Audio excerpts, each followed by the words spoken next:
Berikut adalah kelanjutan pidato Steve Jobs. Saya beruntung. Saya menemukan apa yang saya sukai sejak masih muda. Dan saya memulai proyek Apple di garasi orang tua saya ketika saya berumur 20. Kami bekerja keras dan dalam 10 tahun Apple berkembang. Dari hanya kami berdua di garasi menjadi sebuah perusahaan 2 miliar US dollar dengan lebih 4.000 karyawan.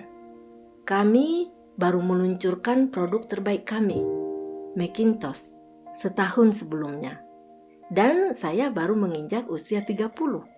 Dan kemudian saya dipecat. Bagaimana mungkin Anda dipecat oleh perusahaan yang Anda dirikan? Sejalan pertumbuhan Apple, kami merekrut orang yang saya pikir sangat berkompeten untuk menjalankan perusahaan dengan saya. Untuk tahun pertama atau lebih, hal ini berjalan lancar.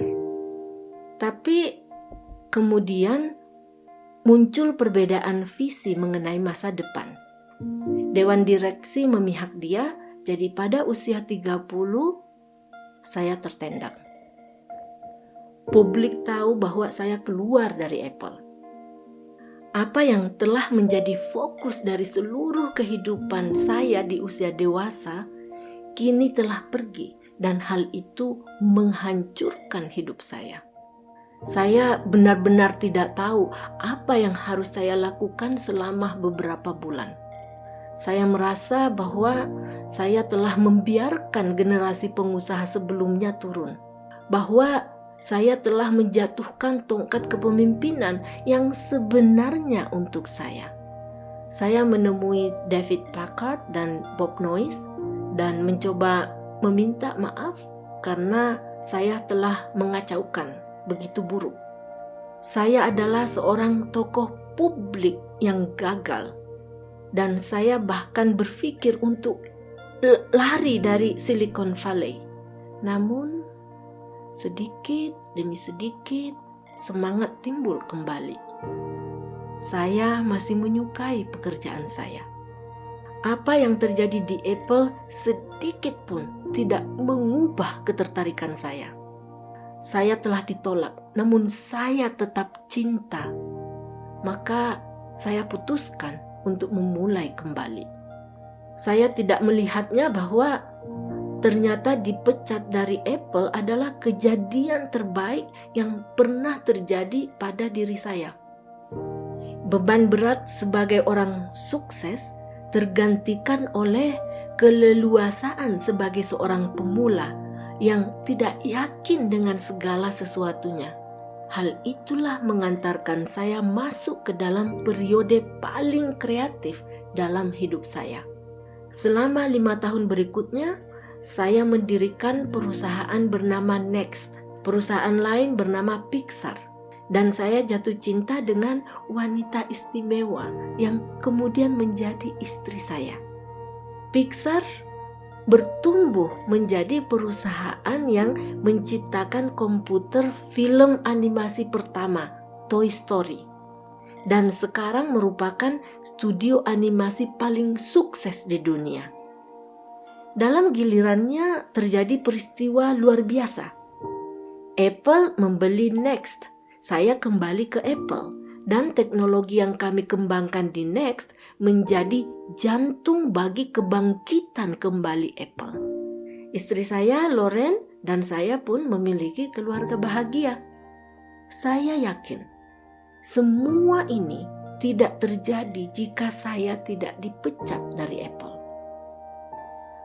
Obat itu memang pahit, namun saya kira pasien memerlukannya. Terkadang kehidupan ini seperti batu bata dipukulkan ke kepala kita. Jangan kehilangan keyakinan. Saya yakin bahwa satu-satunya yang membuat saya terus berusaha adalah karena saya menyukai apa yang saya lakukan. Anda harus menemukan apa yang Anda sukai. Dan itu benar baik dalam hal pekerjaan Anda, demikian juga untuk yang mencintai Anda.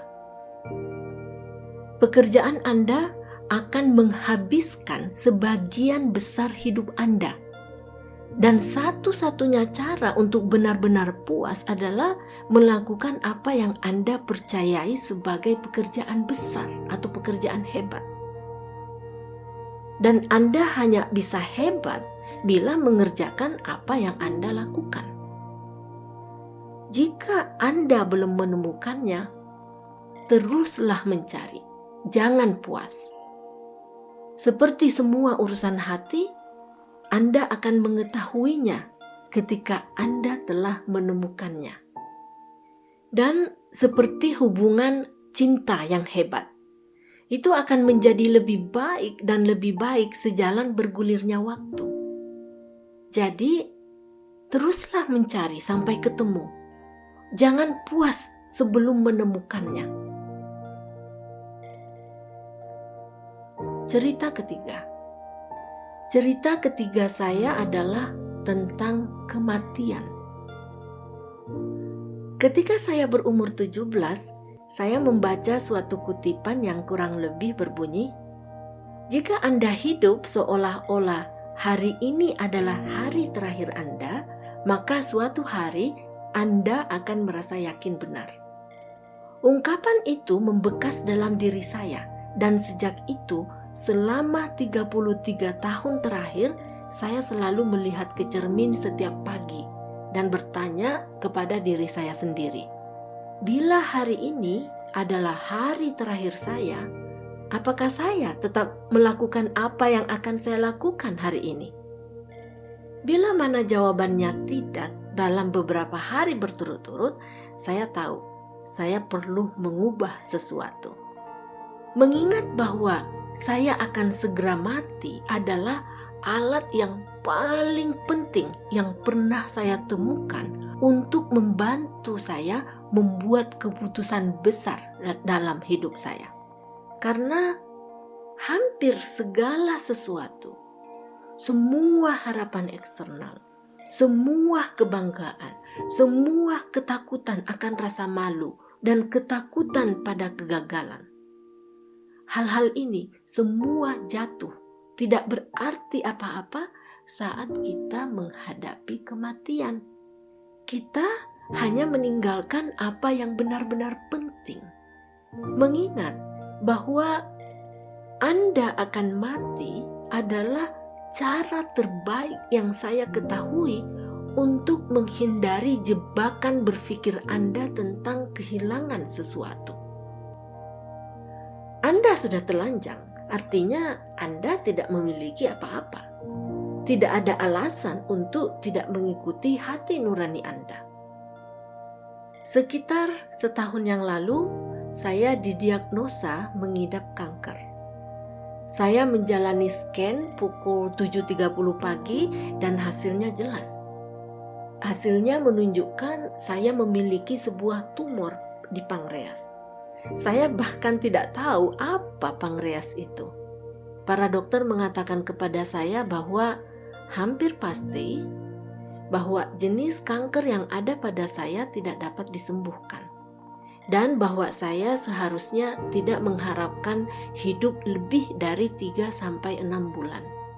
Dokter pun menyarankan saya pulang ke rumah dan membereskan segala urusan saya, yang merupakan sinyal dari dokter bahwa saya harus bersiap-siap mati.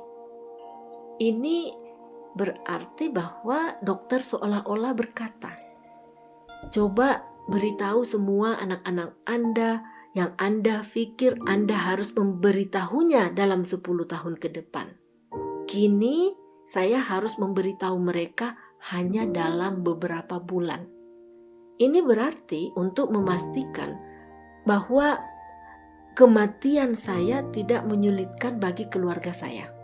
Ini berarti saya harus mengucapkan selamat tinggal kepada mereka. Saya hidup dengan diagnosa itu sepanjang hari. Malam itu saya harus biopsi, di mana mereka melakukan endoskopi ke tenggorokan melalui perut saya dan masuk ke dalam usus saya, menaruh jarum ke pankreas saya dan mengambil beberapa sel dari tumor. Saya dibius. Namun istri saya yang ada di sana mengatakan bahwa ketika para dokter melihat selnya dengan bantuan mikroskop, para dokter menangis. Mereka menangis karena bentuk sel tersebut sangat jarang untuk dapat disembuhkan dengan operasi. Akhirnya pun saya menjalani operasi. Dan sekarang saya baik-baik. Itu adalah saat terdekat saya dengan kematian. Dan saya berharap yang paling dekat untuk beberapa puluh tahun lagi. Setelah melalui pengalaman ini, sekarang saya bisa katakan kepada Anda dengan lebih yakin bahwa kematian adalah sebuah konsep yang tidak hanya bermanfaat, namun murni bersifat intelektual, yaitu sesuatu yang benar-benar dapat difikirkan, dipelajari, direnungkan, dan akhirnya dapat mencerahkan diri kita. Tidak ada orang yang ingin mati. Bahkan orang yang ingin masuk surga pun tidak ingin mati untuk mencapainya. Namun, kematian adalah tujuan kita semua. Tidak ada yang bisa mengelak dari kematian. Dan memang harus demikian karena kematian sepertinya satu-satu temuan terbaik dari kehidupan. Hidup ini berputar. Mati membersihkan yang lama untuk membuat jalan untuk yang baru. Saat ini yang baru adalah Anda. Tetapi suatu hari nanti, tidak terlalu lama dari sekarang, Anda secara bertahap akan menjadi tua dan dibersihkan. Anda akan mati. Maaf bila saya terlalu dramatis, tetapi ini sungguh benar.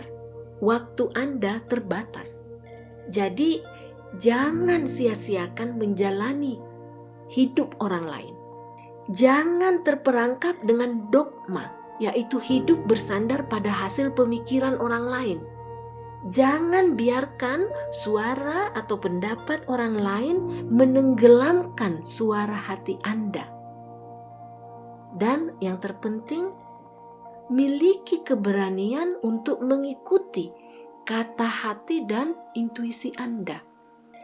Entah bagaimana mereka sudah tahu apa yang Anda benar-benar inginkan, ingin jadi apa. Semua yang lain adalah sekunder, menjadi hal kedua atau kurang penting.